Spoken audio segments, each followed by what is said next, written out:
And it's taken a while. Hello, There you everyone. go. Thank you all for joining us on yet another trek down Trekker's Delight. Before we get the show started today, we have a tribute in honor of Nichelle Nichols. So let's watch that for a second. You probably know Nichelle now has a one-woman show. She's touring the nation in a variety of roles, touching people's hearts and lifting their souls.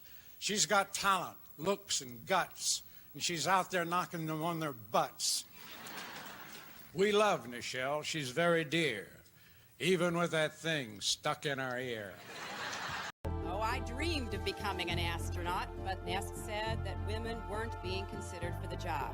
The argument was made that there were no qualified black people. When is America going to put a woman in space? When is America going to put a black person in space? We could have done it if they would just let us. I resented that and decided I was going to do something about it. And she's saying, Where are my people? That was the spark that caused NASA to say, how do we go about this? I challenged everyone to answer the question, and NASA said, how about Lieutenant Uhura?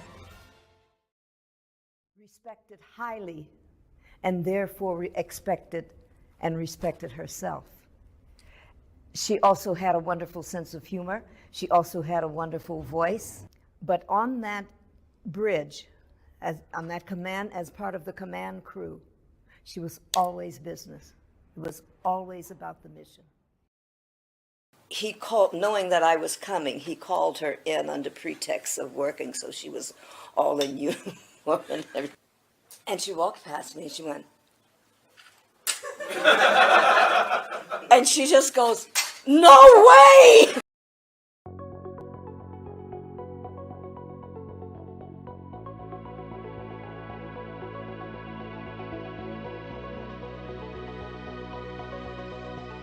And he said, he went on to say how important Star Trek was, that images on television permeate the culture, either for the good or for the bad, and this is for the highest good. This man's vision, and he's going on to talk. And by this time, I regained my voice, and I said, Dr. King, thank you so much. I realize I'm involved with a very wonderful show and blah, blah, and I'm going to miss my co-stars. And Dr. Martin Luther King said, what are you talking about? And I said, well, I told Gene Roddenberry yesterday that I wouldn't be staying with the show because I'm going on. He said, you cannot go. You cannot leave. You have a responsibility. So, Mr. President, if you're listening, I am an ardent fan and supporter of yours. And you have done what even I thought was overly ambitious in this day and age. And you proved that the world is ready for the dream and the vision that Gene Roddenberry had and the vision that was instilled in you, and that you did it with grace and ability and brilliance. Fantastic. And because of time, it could have gone a lot longer.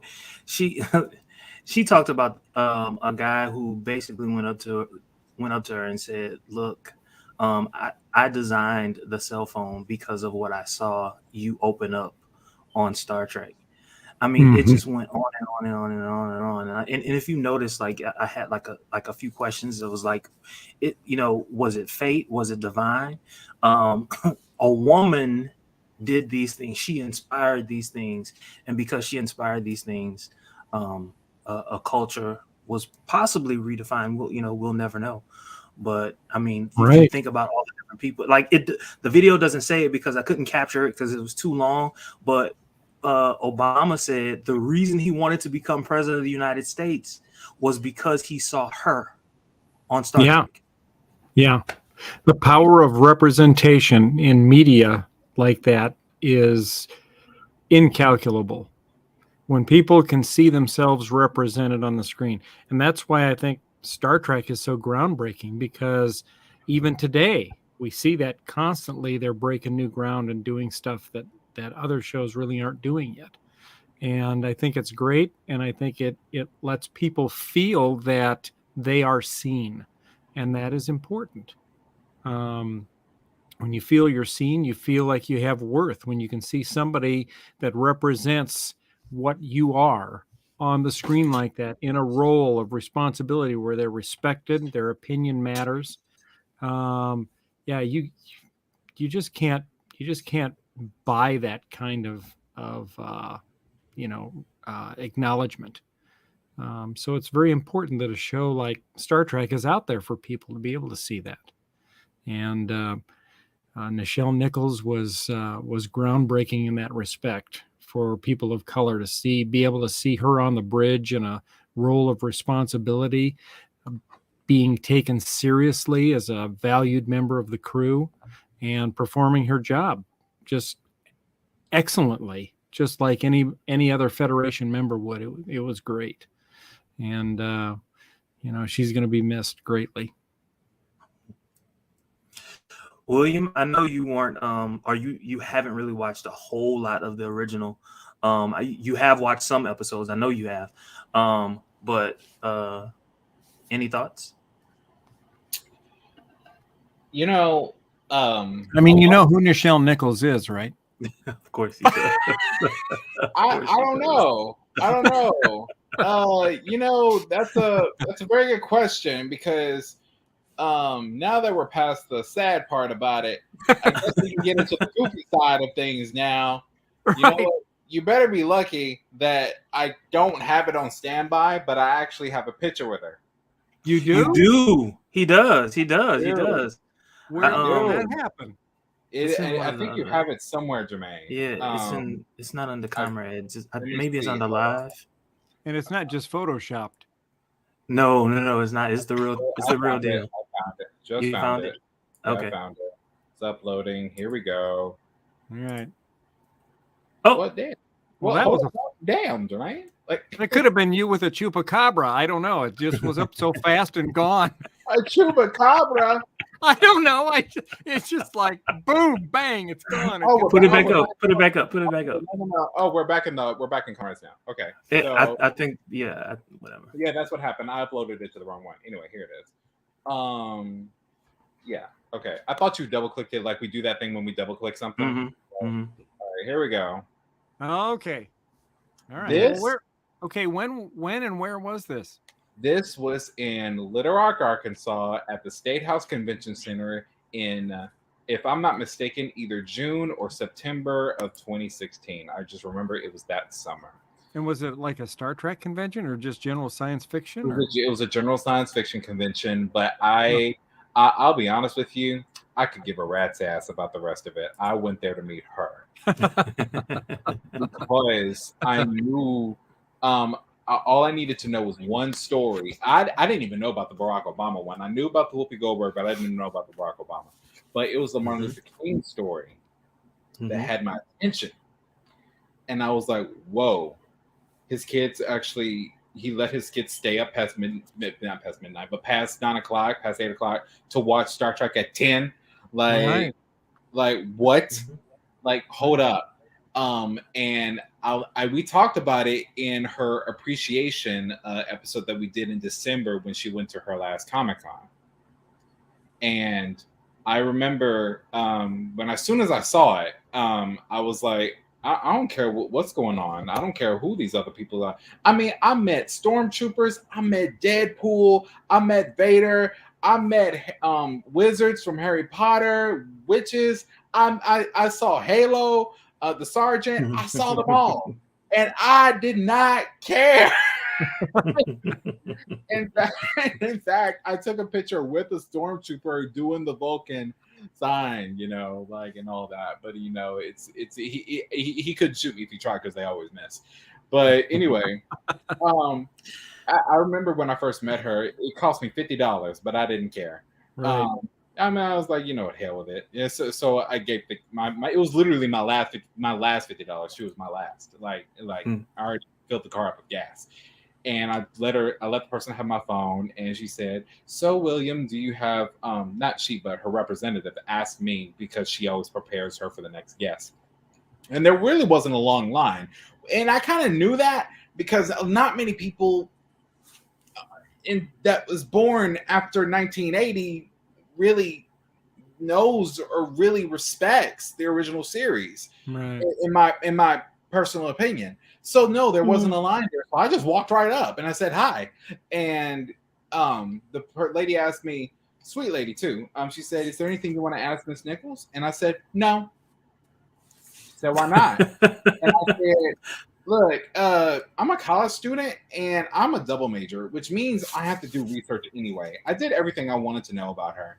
I learned everything I wanted to know. I know where she's from. I know what she does. I know what she wanted to do. I know what she almost did. I know what she didn't do. I'm good. Right. I'm good. Right. I just." She said, "Then he says, then why are you here?" I said, "Well, other than the obvious fact of taking a picture with the woman, which to me is worth more than an autograph. Yeah. I wanted to tell her thank you." Mm-hmm. Nice. Thank Sure enough. And so look. Oh, I'm sorry. That was it. That was it. And I did. So look. So I grew up in the South, right, Louisiana. Right. The only thing that could get me out of going to church was watching Star Trek. That was it. Watching stuff because it came on Sundays. So I want to watch Star Trek. Okay, you can watch it because Nichelle Nichols was on. That was the only reason. My grandmother and my mom. Oh yeah, you can watch that one. You can watch it.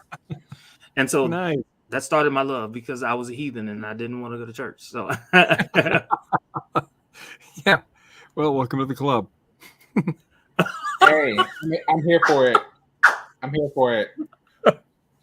Well, William, I think that's a great story, and I think that is probably the most valuable $50 you will ever spend in your life. It was a bucket list item. Yeah. You will remember that moment for the rest of your life. For the rest, I promise you.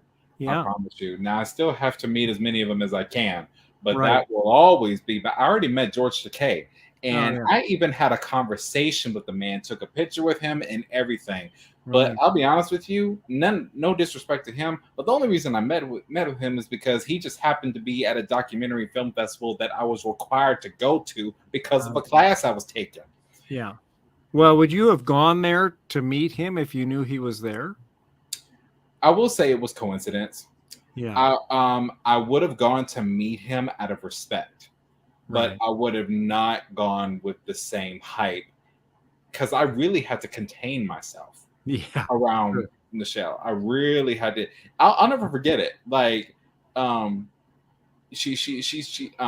woman told her what I wanted to be and what she inspired me to be, and she said, and Nichelle said to me, "Well, hello, Mr. Actor." Oh, what? That's awesome. And so she said, "How you doing, baby?" And I said, "You didn't start to tear up, did you?"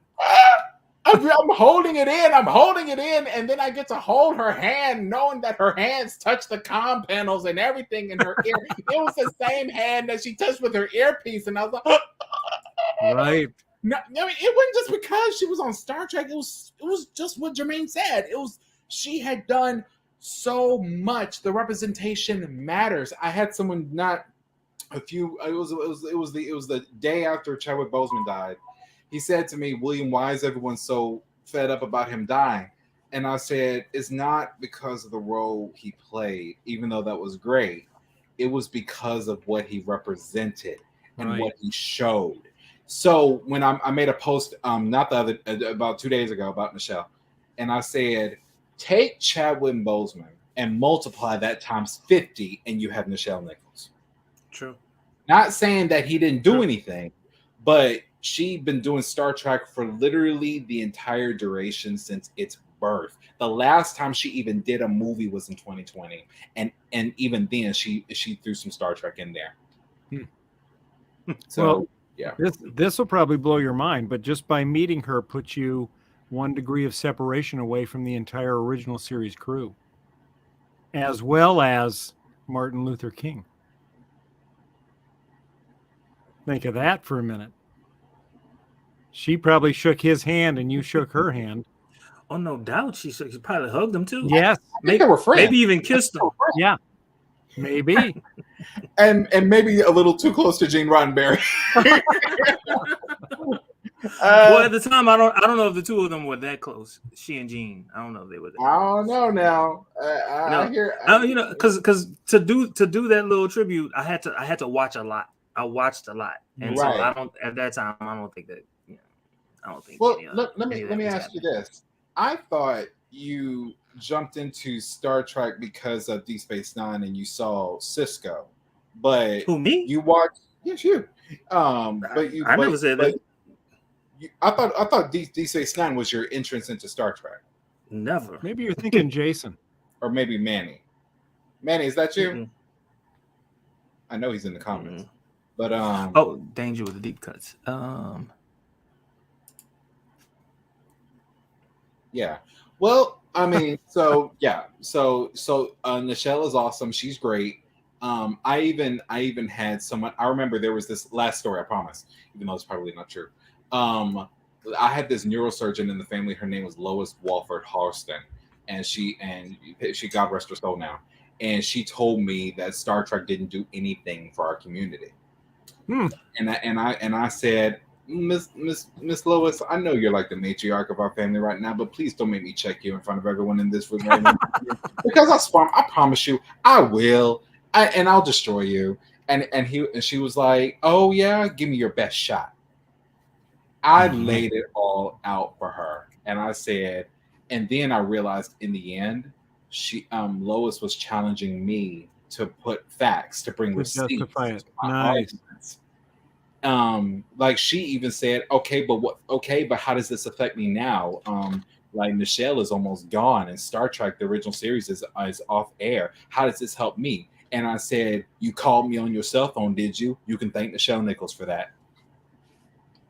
Like, yeah, it was cool seeing Jim Kirk do it, but who was the real communications officer? That's what I want to know. Who had the original Bluetooth earpiece in her ear? And she talked about that as well. Like she didn't know about the Bluetooth as fact. She said someone told me this. I don't know if it's fact, but the whole design behind a Bluetooth was based off of her earpiece. Jason. Yeah. Yo. There he is. What's going on, sir? So ask him. Jason, how did you get into Star Trek? Was it DS9 and Cisco that reeled you in? Well, I was born in 1974, so I saw a lot of the original series, originals, but really, I think it was Next Generation. My dad watched Star Trek, and I actually ended up liking it way better than he did. Yeah. And I had a couple of friends that watched it, and we would just talk about it. And I had like a Enterprise manual, technical manual, and stuff. And I had a couple of friends. We'd be like, "Well, this is how this works. This is how this works." And then we'd be like, "But we both realized none of this works." But basically, I mean, that's how it was. Okay. Well, we were just talking about Nichelle Nichols and her passing, and did a little memorial thing for her. And William was talking about how that's what kind of brought him into Star Trek, or that's what turned him on to Star Trek. And we were trying to wonder, we thought somebody had said that it was Cisco and DS9 that reeled them in, and we thought it might have been you. But no, I was the one that did not like DS9 for a very long time. Yeah, I just started liking it like the past maybe 2 years. Right. I think Brian might have said the one he liked the most was DS9, and I'm not even certain that DS9 was the first thing that he watched, but it was Brian who mentioned DS9. Okay. I remember in the beginning we all have a mutual love for Deep Space Nine. It's why I included the ball in the thing. But I do have a question for everyone, and like everyone here. What are other movies that you have seen or shows that you have seen Nichelle Nichols in? I don't know if I've actually seen her in it. Well, I saw her like she's done cameos, but I saw a clip of her where she was playing a pimp. And she slapped her. She slapped her. Jason is funny. Yeah, no, like, and she commanded that the screen at that moment. Like she played the role. She did it well. In that she's a stage actor. She's a stage actor, as many actors are. Yeah. So people assume that like you do TV or we haven't seen you in anything, that means you're nothing. But no, she actually, like when she was going to leave Star Trek, she was going to go back to Broadway. She's going to go back and do stage acting. So that's her acting. I don't know if she's looking for roles in movies and stuff, but I'm pretty sure somebody would have hired her for something just for nostalgia's sake. She was in Sharknado 5. Was she? Yes, What? That was one of her last films In 2017. Yeah. In 2017. Okay. Yeah. Yep. And I remember when I watched it, I cried because it was the year after that I met her, and I was like, because it's like I view Sharknado now like I view the recent Tremors movies. I don't really take it that seriously, but I watch it for the fun of it. You can't. I mean, you can't take it. I mean, you have to go into it knowing this is some crazy shit I'm about to watch, and I'm expecting some crazy shit I'm about to watch. Like, right? No, she was in the Heroes series. Yeah, was she? I don't remember Yeah. that. Was she blind? Was she blind? Oh, she was. Oh, and wasn't she in Deadpool? Not Deadpool. I don't remember Deadpool. There was a character that looked like her, and I thought it was her, but I didn't see the. I'm looking this up. She was in Deadpool. Have y'all seen Are We There Yet? The first movie with Ice Cube. Yes. She was the babysitter. What? She was the one that said they gonna eat you alive. Like she was the one that they picked. Hey Corey. She played Micah's grandma. Heroes. Okay. Heroes. I still need to watch Unbelievable. And I didn't know this, but she was in another Star Trek film, another fan-made film called Star Trek First Frontier. It's a fan film. Okay. Yeah. All right. She was also in Futurama. Her head was. Right? They had all the original series cast heads. Well, look, we actually came here to take care of some business, some comrades' business. Before we get all into it, we can circle back. But I don't want to miss everything. Oh no, we didn't even do our intro, yo. Deadpool. It wasn't her. We didn't even hit her in Deadpool. No, we didn't do the intro, but I mean, because we're awesome, the tribute was. Yeah. Which one do you want to cover? Do you want to cover Strange New Worlds or Discovery? Let's start with Discovery first because I think it flows in a natural progression that way. Yeah. All right. Would you like to tee it up or just play? Yeah. So what we're going to talk about here is, in Trek history, we anybody that's familiar with the original series has no doubt seen the episode where Lieutenant Commander Spock kidnaps Christopher Pike, who is wheelchair bound. He's disfigured due to a radiation burns that happened while he was conducting a training mission on a J-class starship. And Spock risks his life to take him to this planet called Talos 4 because he wants to try to help his captain. He has such a deep respect and love for Christopher Pike that he is willing to risk a death sentence to rescue him and take him to this planet. And we never, in the original series and really ever since then, understood where that deep respect comes, because we have all, watching the original series, are very familiar with the relationship and the dynamic between Captain Kirk and Mr. Spock. But all we had to go by for Mr. Spock and Captain Pike was just that one episode.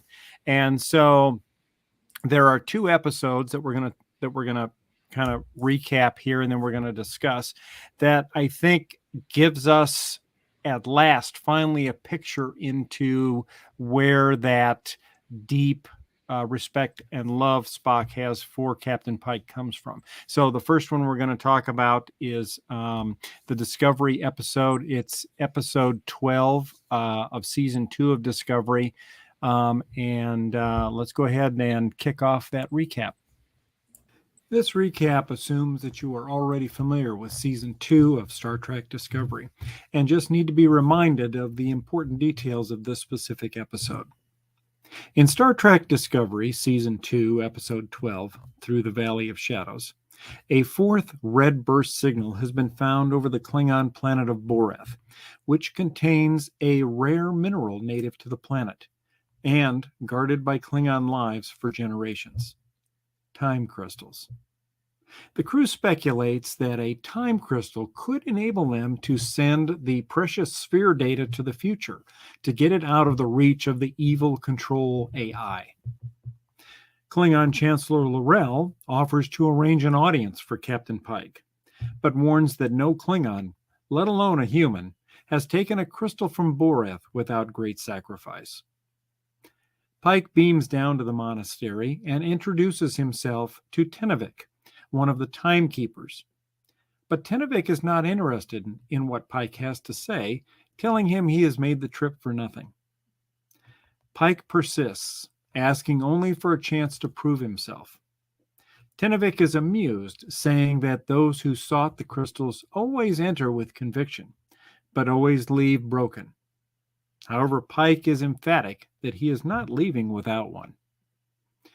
Presented with a time crystal, Pike reaches out to it and suddenly finds himself in the engine room of a Class J starship on a training cruise, which has suffered a critical radiation leak. Pike is urging the cadets to get out when a baffle plate ruptures, severely burning his body. Then the moment shifts, and Pike sees a wheelchair roll into a darkened corridor. He falls to his knees in stunned horror as he recognizes the face of the wheelchair's occupant as his own, horribly scarred. In the present, Pike screams in sheer terror and recoils from the time crystal, shaken to the core after witnessing what he now realizes will be his future. Tenavik tells him that he may choose to walk away at this point from his future, but if he takes the crystal, his fate would be sealed forever. There would be no escaping it. Pike reminds himself that he is a Starfleet captain, dedicated to service, sacrifice, and compassion. He would not abandon what made him what he was, simply because of a future he had not foreseen for himself. And he tells Tenavik to give him the crystal. Tenavik takes the crystal and holds it out to him. "I honor you, Captain," he says. Pike hesitantly reaches out and takes the crystal, witnessing once again the flashes of his fate, a fate that is now inevitable. Right? Hey, what's inevitable? I don't get it. What are you talking about? What? You didn't. Well, so I think there was too hard. I know what the fate was. I was just kidding. Right. Okay. Yeah, and there was, in all fairness, there was more. There was more to that episode that I didn't cover.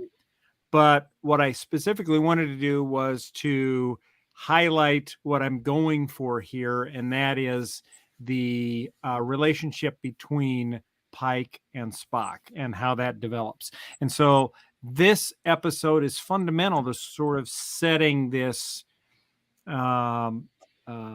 storyline in which the subsequent episode in Strange New Worlds plays.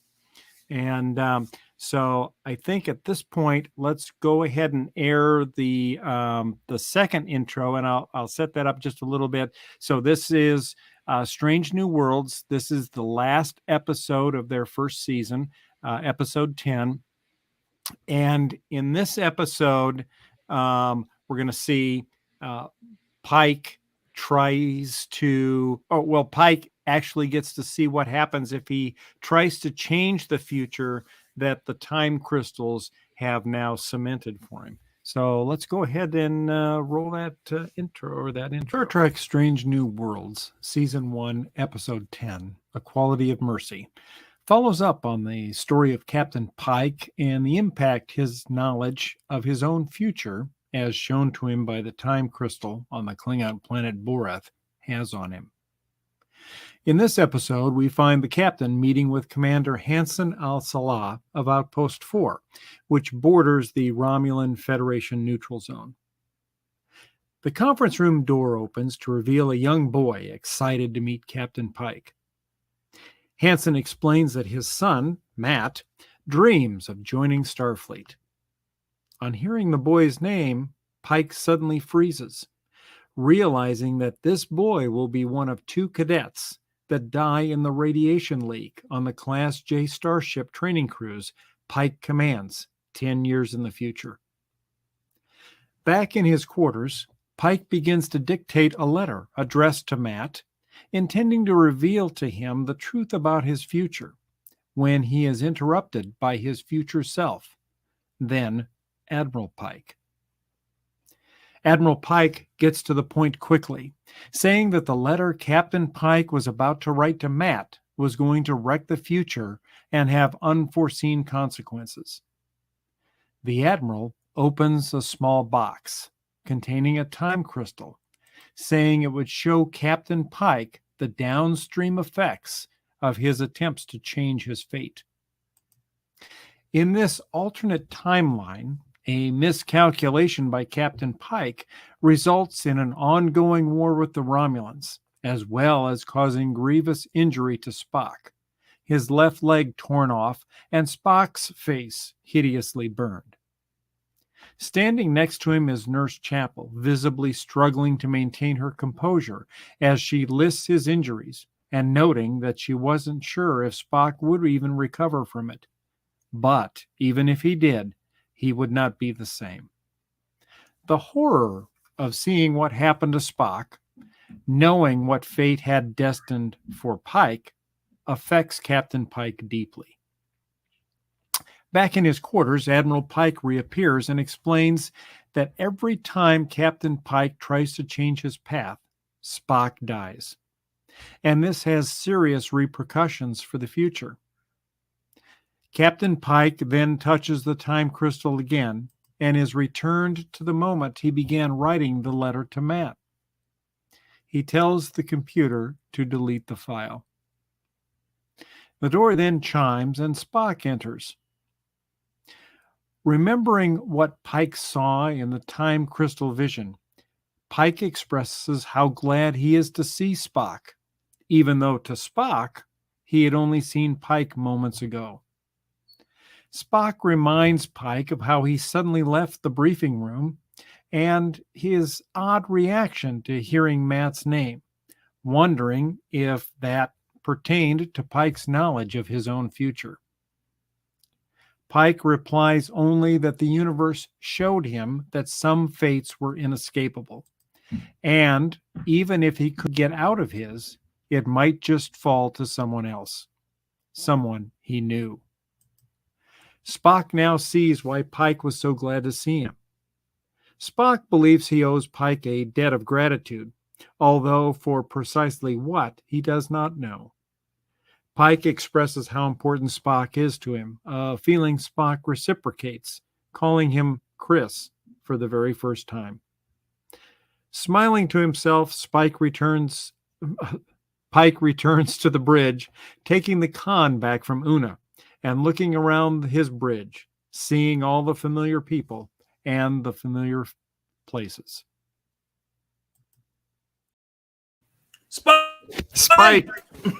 Spike! I'm shipping that. Yo, I am having connection issues. I'm in a hotel in Minneapolis right now. Oh. So I just shut off my camera. I missed that entire intro. Was it about Star Trek? Yes.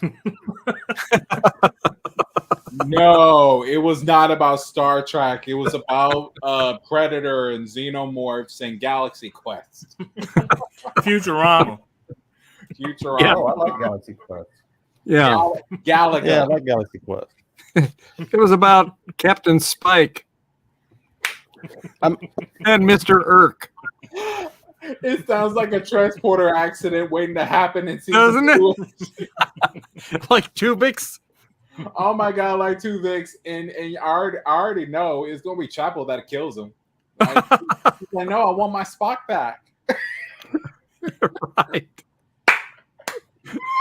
I can see that. So anyway, these two episodes, I think, sort of dramatically show the deep relationship that's forming between Spock and Pike. And, you know, Spock comes to the realization there in that second episode as he's talking to Spike, to Pike. Now I'm not going to stop doing it. That, you know, Pike, because of his knowledge of the future, has the ability to change that future. You so sick. And that he now knows that if he uses that ability, someone dear to him, aka Spock, will suffer the repercussions. And so rather than do that and cause this irreparable harm to Spock, Pike has accepted his fate. 920032. Okay, whatever that means. Sorry. Wait. No, I'm laughing. We've because now every time he activated says the Spock- ship self-destruct system. Everybody run for your lives. This is my Every first time time he on says Comrades, Spock- and y'all acting a damn fool. No, it's not the first time. It's not the first time. It ain't? So look, Okay. every time he says Spock, he puts special emphasis on Spock just to make certain that he's saying it right. Right. I love it. So yeah, I think it's cool because we get to see where that deep attachment comes from in this. And you know, in watching this over again for our show tonight, I had a question, and I'm hoping you guys can weigh in on what you think. So when Pike is in the monastery on Boreth and he touches the time crystal and he has that vision and sees his future, and then he kind of recoils from the time crystal, and the Klingon there tells him that, you know, this is your future. If you take the time crystal, you won't be able to escape your future, which implies that without taking that time crystal, he wouldn't necessarily have that future, or he wouldn't necessarily have to have that future. Agreed. Right? Agreed. Okay. So In other words, he's locking is the himself time into that future. crystal? Yeah. So is the time crystal then intentionally being a dick and showing Pike the worst possible future he could have, right? So that he wouldn't take the time crystal? So Do that we- so he wouldn't change his future. Yeah. So are we ascribing some sort of intentionality to the time crystal itself? It seems that way. Yeah. It seems that time has purpose.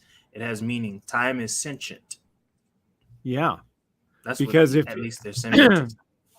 if you don't take the time crystal and you've seen this horrible future, you don't take the time crystal, so you make changes so that you ensure that that future doesn't come about. There's no repercussions. But if you see this horrible future and you say, well, hell with it, I need the time crystal. It's that important to me. I'm taking it anyway. The time crystal's like, all right, well, you're fucked. Essentially. Right? Right. Good luck with it. I think though. I'm sorry. I mean, I feel like it's if he knows it's going to happen, it's avoidable. I always feel like that, though. You know, he could go somewhere else and never get on a star. Well, yeah. So it is avoidable once. I mean, he's taken the time crystal. It's avoidable, and because he knows the future, he can make changes. But he starts dictating that letter, and I think you missed the second episode recap. But he takes that letter, and then future Pike Admiral Pike, shows up and says, yeah, you don't want to do that. You can do that. You can save yourself. But if you do, your fate will fall to someone you love. And there's no getting around it. And in every scenario, because I get the impression that obviously Admiral Pike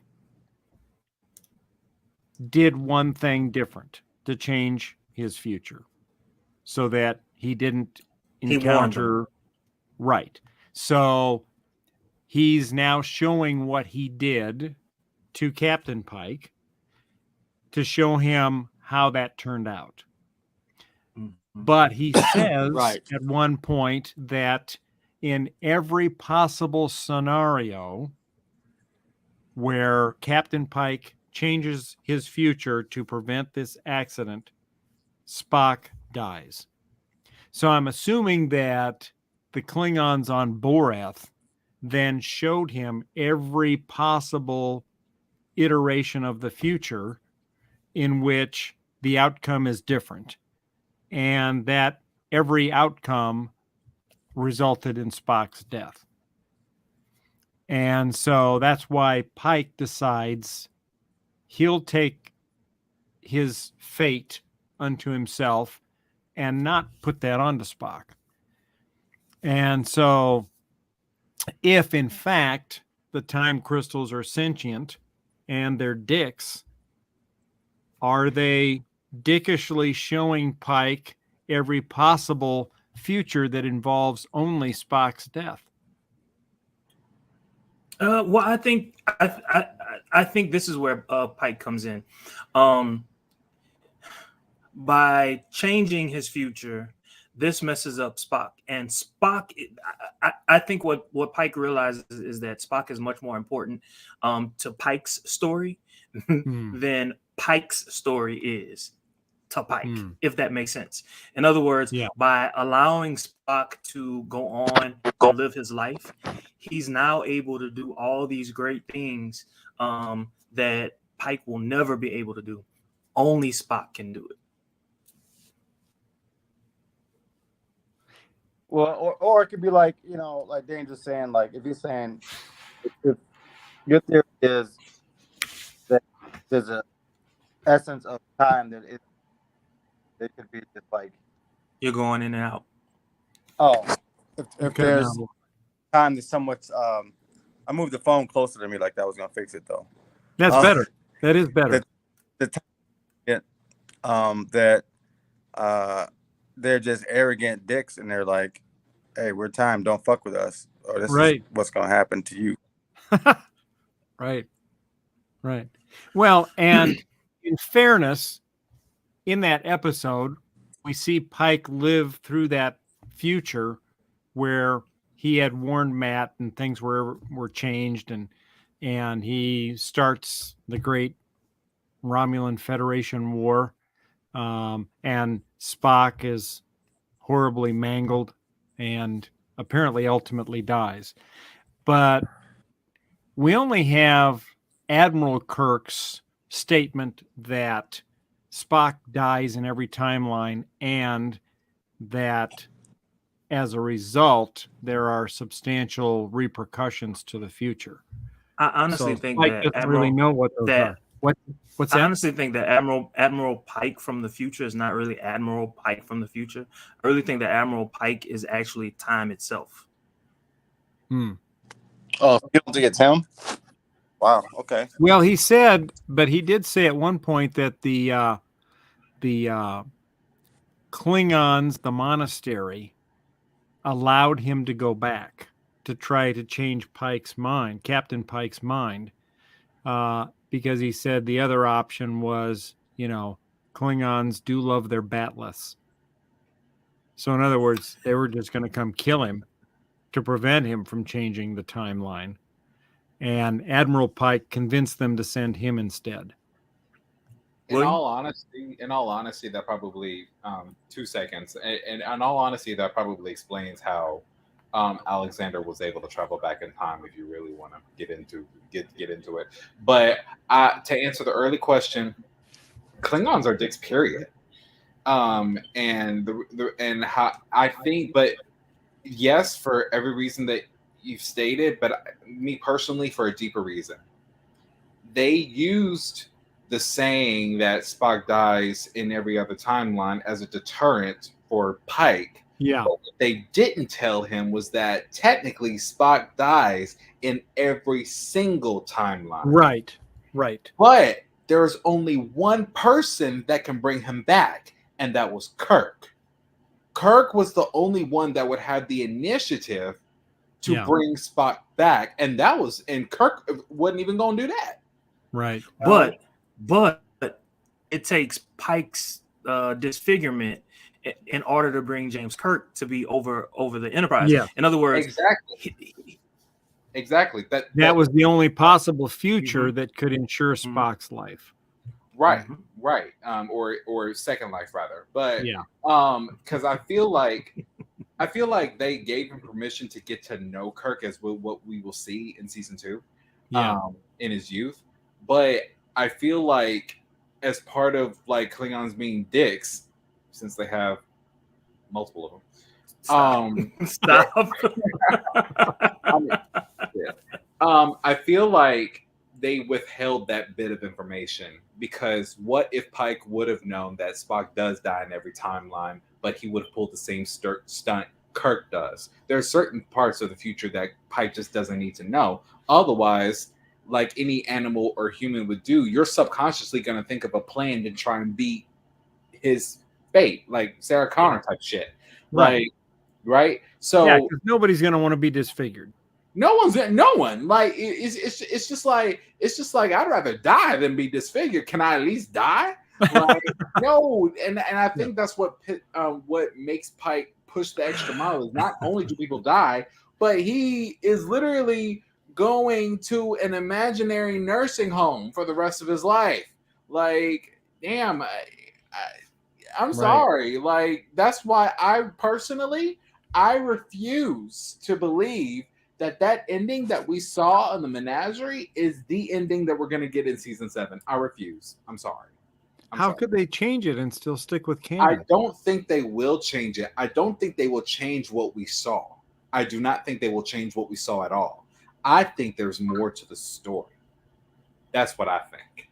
I think there's more to the story. Just like we found out why Spock took the initiative to take Pike to Talos 4. We learned that now because even though Spock didn't know why, we now know there's more to the story. So but are you saying that you think Pike doesn't end up being disfigured and having to go to Talos 4? That's not for me to say. That's not for me to say. Oh no, I'm asking. I mean, put yourself in the writer's shoes. Okay, I feel like yes, he does go through that. Yes, those kids do die. Yes, he does be disfigured, but I think something is going to happen after the fact. To change his having to go to Talos 4? No, not to have his going, because if you do that, everything will be screwed up. Yeah. I mean, he does end up going to Talos 4 from the last time that we saw him. He does. But I think even after Menagerie, I think there's going to be more than that. Let me just say, Pike in the chair is the equivalent to the old dude in Breaking Bad sitting in the chair ringing that bell. You guys see Breaking Bad? Yes. You know what I'm talking about? Now, they read that into blowing up a bunch of Cardassians from beeping. I think that would be like blowing up the gold. Oh, he's dead. Huh. Yeah. I'm back. My internet must have gone out for a second. And shoot, I thought you were listening. And what convinced me is of this theory is that I didn't read the book, but I read a summary of it. Actually, it's not even a summary. It was a graphic novel. I have it here somewhere, where Spock goes back to Valerian 3 or Viridian 3 after Generations, and he goes and he gets Kirk's body, and he brings it back to Earth and transports it into a grave in Iowa. and as his resting place. And I thought that was really interesting because it reflected on the pivotal moments of their friendship. And this was a graphic novel. This is not in canon. This is not in film. Sure. But it reflects the same actions that he did for Pike. Mm-hmm. And it made me think, Well, I'm willing to wager that there's going to be more to the story. All right. Fair enough. Who do you think Spike likes and respects more, Pike or Kurt? Would have to be. I mean, Well, I guess him and Kurt had it's hard to say. more. I don't know. That's their first year together. Let's say that. Or you think Spock is just like a ride or die type of dude? Like, if you're my captain, I'm rolling with you. I think Spock has his favorite person every 10 years. That's what I think. We had Michael Burnham, we had Christopher Pike, we had James Kirk, we had his wife, we had Jean-Luc, we had... So 3 years after Pomfar. There are 3 lights. Maybe it's like whoever it is. Yes, right yes. Pomfar. Like, that's who he's rolling with. Feeling good. Feeling got that out. What's up, Kurt? Where we going? Lord have mercy, Jesus. I think you saying a lot. I just don't know how to take it. I think with Spock, it's whoever treats him with respect and acknowledges him, because we've heard what a rough childhood he had on Vulcan, where he wasn't accepted and he was an outcast, and I think at one point, I think it was in this season of Strange New Worlds, I think when he was talking to Uhura, he mentioned about how Starfleet provided a home. He was accepted for who and what he was. Or maybe it was talking to T. Pring. I can't remember. But in any case, that's what Starfleet does for him. It gives him a place where he fits in. And these captains, Pike and Kirk, treat him as an equal and treat him with respect. And, he appreciates that. And he respects them for their command abilities as well and their integrity. So honestly, I think it's Kirk, and let me tell you why it's Kirk. So okay. the whole time that Pike is in the wheelchair bound, we don't really see it's the story, whatever, but we don't really see Spock reflect back on Pike or anything like that. There's nothing, and then also he was with Captain Kirk for a lot longer than he was with Pike. Yeah. Right. Yeah, and so if the question is which one, what was it respect or like? I don't know which one. If the question is either one, I would have to go with Kirk, right? Because that was his really, really, really ride or die. Literally. And he saved his life. He saved his life. Multiple times. Right. They've saved each other's life so many times. But what about Bones? Well, Bones didn't give him a lot of respect. At first, Bones was like quick. They had a love-hate relationship. It was a love-hate relationship. Yeah. Like he trusted Bones enough to hold his, what's it called? Katra. Yeah. So if he trusted Bones, well, he was the only one. That's right. He was the only one that was the only one in the immediate area. I mean, yeah, but if it was a little girl selling cookies at the time, she'd have been walking around with that Katra. Right. And she'd have been the best cookie smell salesman on the ship. Fine. I'm trying the most logical cookie salesman on the ship.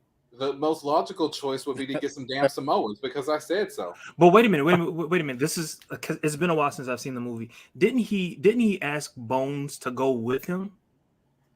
I think he kind of knew that was going to happen, right? So when he went down to engineering, he basically he knew he was going to die, and so he asked Bones to go with him. He could have asked anyone, but it was Bones.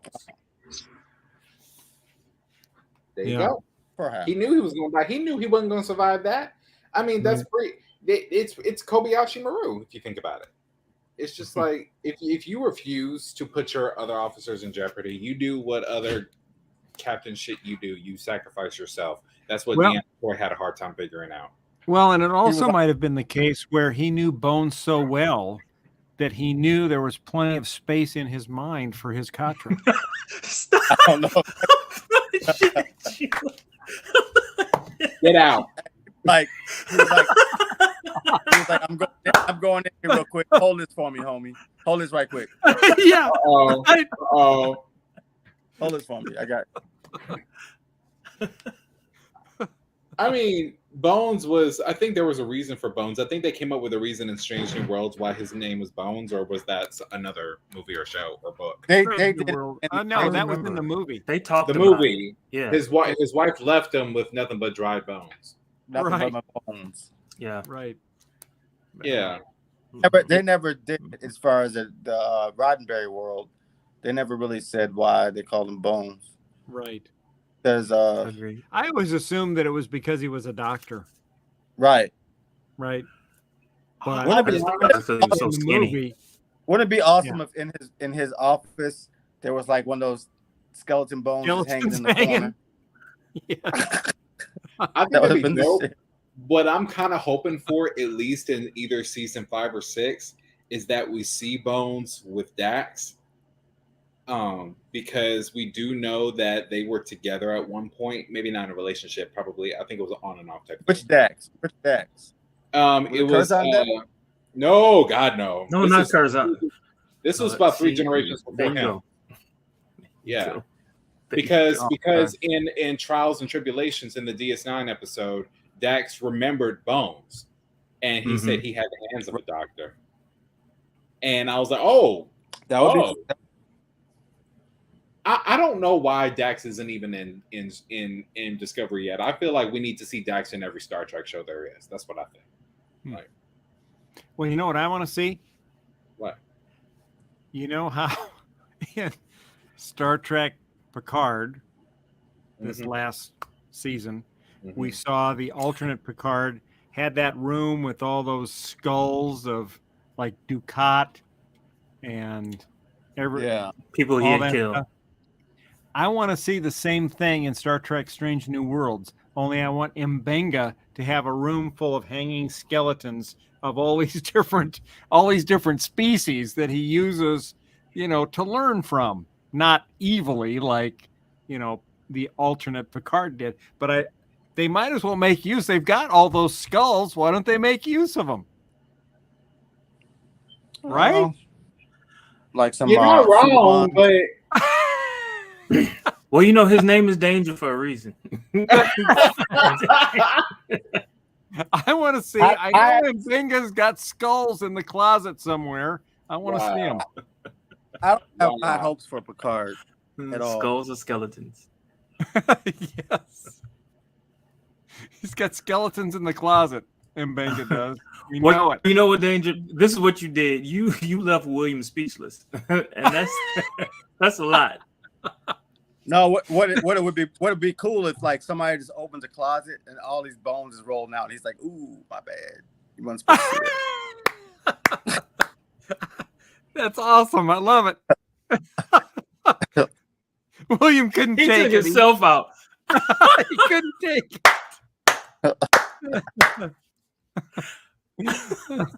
Oh, this is awesome. damn. Like I I was trying to put you back in. I know, but it's like look, I guys. thought he was a chupacabra for a minute. We got a minute left.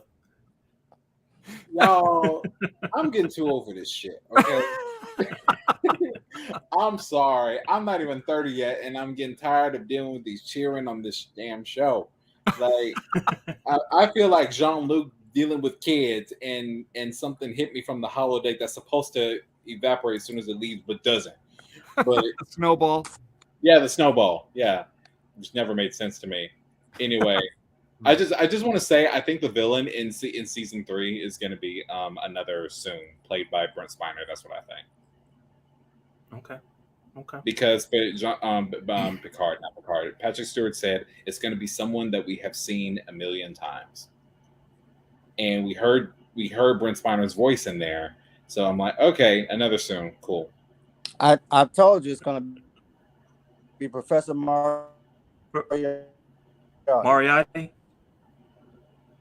God, I hope so. I need to see Niles again. We need to see that damn Butler again. We do.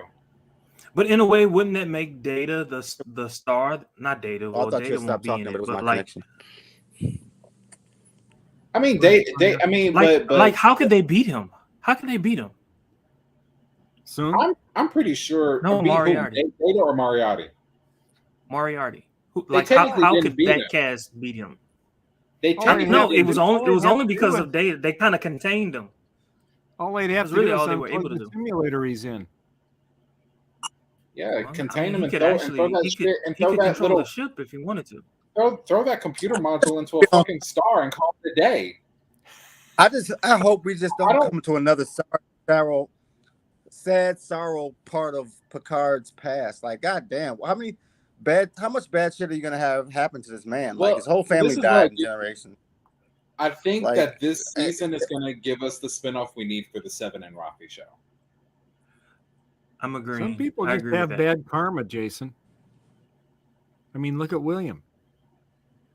Yeah, but it makes me not like him. It makes me not like him as a bro. Like, I don't want to watch this dude. Like, he's already had bad shit happen. Let's just have him go and I'm fuck just up teasing. Romulans. Oh, you mean Picard? And be about that. Yeah, like. All right, we're getting morbid. This is getting morbid. Like, I love you. I think it's William. time to end. Look, Roy. I want to see. The fuck? Jason froze. FTP? This is my shock face, by the way. Star Trek Strange. Dang it! Who You changed is the doing brackets. this? No, that was me. I was about to show a picture, Jermaine. Look, I'm trying to end And this. at the very moment that I was going to click the photo, you switched it back to camera. Anyway, screw that. It's okay. Sorry. Yeah. So, is Jason stuck? Yes, he is. Yeah, he's stuck. All right. So I think he swallowed too many time Nichelle crystals. Nichols and Gene Roddenberry had a relationship, and they met. He been talking on the the whole show time. Met on. What? I'm trying to get out. Nichelle Nichols. Yo, you were talking the whole time. You were gone. Yeah, I was. You were out of the podcast. You were like shattered on Voyager. I felt like what the world? Y'all don't respect the players. I feel like you swallowed too many time crystals, brother. I really do. Because we didn't know you were talking. Roy wanted to give a tribute to Nichelle Nichols. Yeah. So we're gonna watch that real quick, and then we're gonna go out. I can't even. Okay, you guys now. My connection's screwed. You can't see this. Thank you, man. All right. Well, live long and prosper, everyone. 30 years right, ago, peace. Nichelle Nichols got Set her phases on star on the fun. Hollywood Walk of Fame.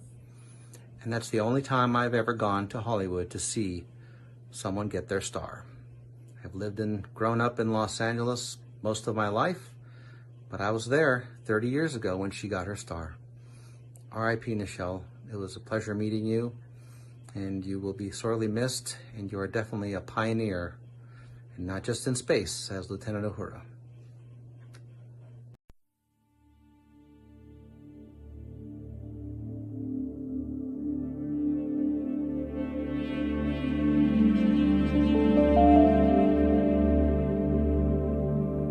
Now, again, I'm going to say this again because we're near the end of our show. If you are our allies, we are not talking to you. We are not talking to you. This does not. Okay, we're not talking to you. Stop trying to take our and make it your goddamn business. It ain't got nothing to do with you. It ain't got nothing to do with you. Our experience of grief independently. Bruh. Yes.